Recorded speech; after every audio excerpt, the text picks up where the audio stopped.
Ei, você tá sabendo do sorteio que tá acontecendo lá no Instagram do canal? Bom, então se você não tá sabendo, tá rolando um sorteio sim lá. A gente tá sorteando o mangá, o volume 1 de Tokyo Ghoul RE, e pra participar é muito fácil. Aqui na descrição vai estar o link para você saber de tudo que você precisa para poder participar desse sorteio e ganhar esse mangá. Então, se você quer ganhar o volume 1 de Tokyo Ghoul RE, é só você descer aqui no link da descrição, clicar e seguir o passo a passo que você já vai estar concorrendo, beleza? Se você quiser, divulgue para os amigos também, para todos vocês participarem, e quem sabe você não pode ganhar, né? Esse é um dos animes que eu falei que eu iria acompanhar no último vídeo que eu gravei. Se você não viu, vai estar um cardzinho aqui para você poder clicar e assistir, onde eu comentei sobre os animes da temporada de outubro que já começaron, e esse é um deles, que é o anime, vou ler aqui, né? Honzuki no Gekokujou. Esse é o anime da garotinha bibliotecária, que eu falei que eu tinha um certo interesse em ver, além, né, ademais daqueles outros animes que eu citei no vídeo. E hoje eu quero trazer para vocês as minhas primeiras impressões em relação a esse primeiro episódio desse anime. Eu vou adiantar para vocês que eu achei interessante. Vou começar contando para vocês o básico que a gente precisa saber antes de adentrar de fato, ter uma imersão na história. Nós somos apresentados a Motozo Urano, que é a personagem principal, e ela é uma... como é que eu posso dizer? Uma entusiasta dos livros. Ela é apaixonada, ela tem uma fissura pela literatura e ela acompanha todos os gêneros possíveis, tanto que o sonho dela é ser uma bibliotecária. Só que, olha só a ironia, em um determinado dia aconteceu um terremoto e ela foi soterrada pela coleção de livros dela e ela acabou vindo a óbito, ela morreu. Essa é a maior ironia da história, né? A garota que é fã, ama, paixão louca por livros, ela acaba morrendo e a causa, né, o motivo da morte é justamente os próprios livros dela. Então, quando ela morre, ela acaba por reencarnar no corpo de outra pessoa. Só que essa outra pessoa vive em um contexto totalmente diferente do que ela vivia, em um mundo totalmente diferente, e ela volta no corpo da Mine. E então a gente tem o primeiro processo de adaptação tanto no corpo da Mine, quanto também na vida, no estilo de vida da Mine, porque ao que deu a entender, não estou dizendo que de fato é isso, mas ao que deu a entender, a Mine ela tem umas certas debilitações em relação ao corpo dela, então ela precisa de uma atenção um pouco mais específica, de cuidados mais específicos, e a própria família da Mine, né, dá esse suporte para ela.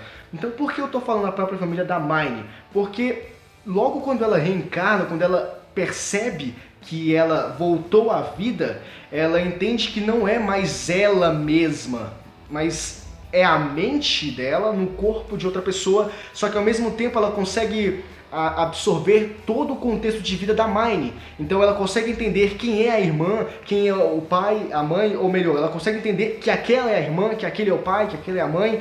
Então ela passa agora a ser a Mine.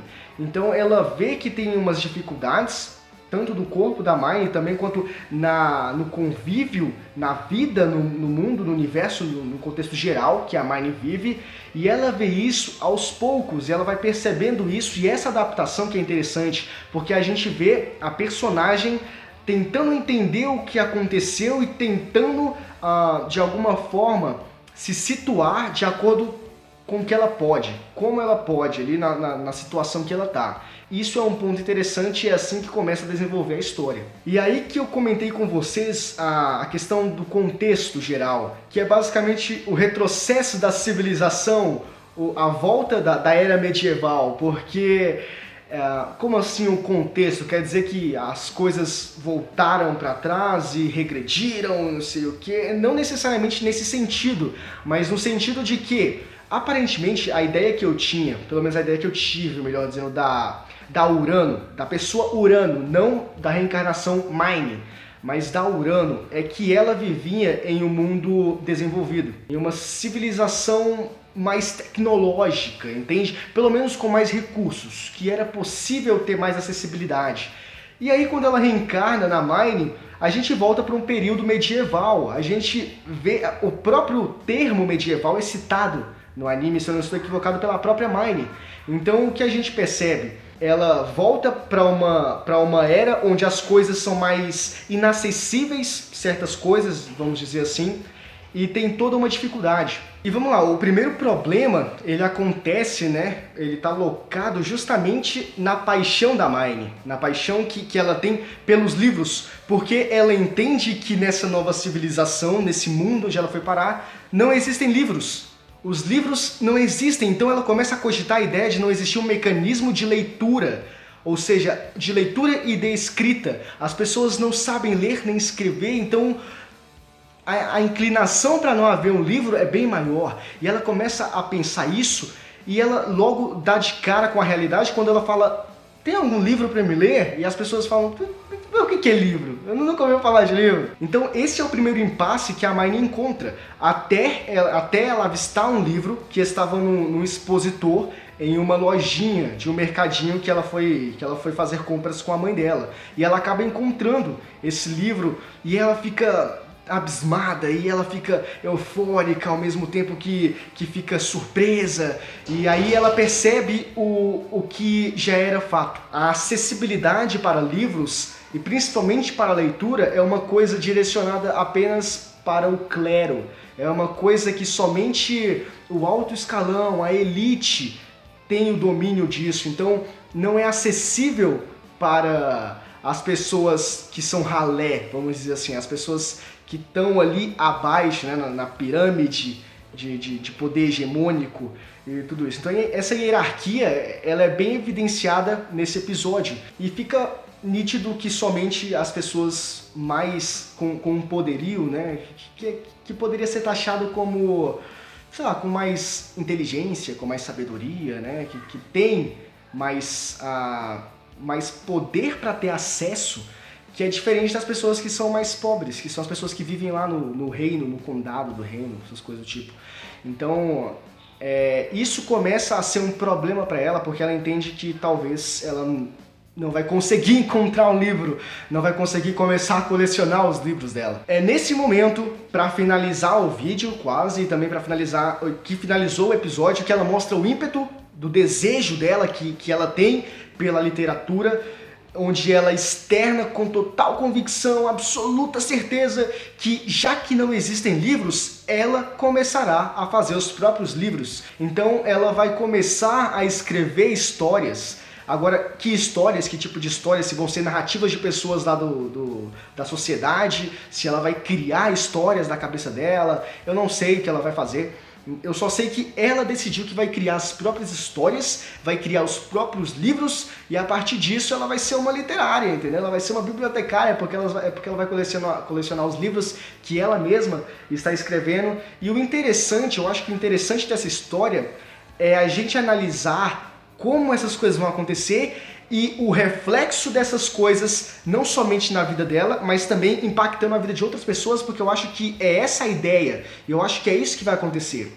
E esse anime, ele me lembrou um pouco Violet Evergarden, pelo contexto Slice of Life, mais de desenvolvimento pessoal e também social, e Yuru Camp, pelos traços, pela direção de arte ali, principalmente da própria Mine. Pareceu um pouco, lembrou um pouco, não somente a Mine, ela principalmente, mas também os outros personagens, a paisagem. Outra coisa que eu queria comentar é a trilha sonora. Eu achei a trilha sonora, a track do anime, assim, no geral, interessante, não que, caraca, que do caramba, não tão assim, mas tem aquela pegada mais antiga, sabe, mais medieval, aquelas trilhas sonoras de jogos de RPG, basicamente. E isso é interessante porque casa justamente com a proposta do anime, do que ele quer passar na história. Eu achei isso interessante. E pra finalizar, eu queria fazer só um adendozinho com vocês, que é a questão da monotonia em algumas partes, ali, em certas partes do episódio. Só que eu não quero dizer isso, não quero trazer para vocês isso como uma crítica, porque não é uma crítica. Porque assim, as pessoas que estão mais acostumadas a assistir um anime de demografia shonen sabem que a todo momento é porradaria, alguma revelação, alguma coisa acontecendo, e é todo momento em êxtase ali, várias movimentações, então é uma coisa fluida. Já no Slice of Life não é exatamente isso. Assim como o Slice of Life não é a única demografia que pega esse estilo mais enrolado, né, mais arrastado. Mas é por isso que eu quero dizer pra vocês que isso não é uma crítica, mas é uma realidade do anime. Então tem que ter paciência para algumas questões onde vai contar e vai arrastar um pouco a história e vai ter vários diálogos que aparentemente não são importantes, sabe? Não tem uma certa prioridade para a história como um contexto geral. Talvez não apareçam muitos momentos que sejam aquele pá, que vai causar o feeling para você, ah, esse é o motivo de eu estar assistindo. Ou também tenha, não sei, eu estou julgando com base nesse primeiro episódio, mas é isso que mostra. Vai denotar uma certa enrolação, um certo arrastamento por conta de ser um tema que é abordado sobre isso, sem muitas novidades, assim, que vão causar um boom. Mas enfim, esse foi o anime de hoje. Eu espero que vocês tenham gostado dessas primeiras impressões. Se vocês gostaram, já sabem o que fazer.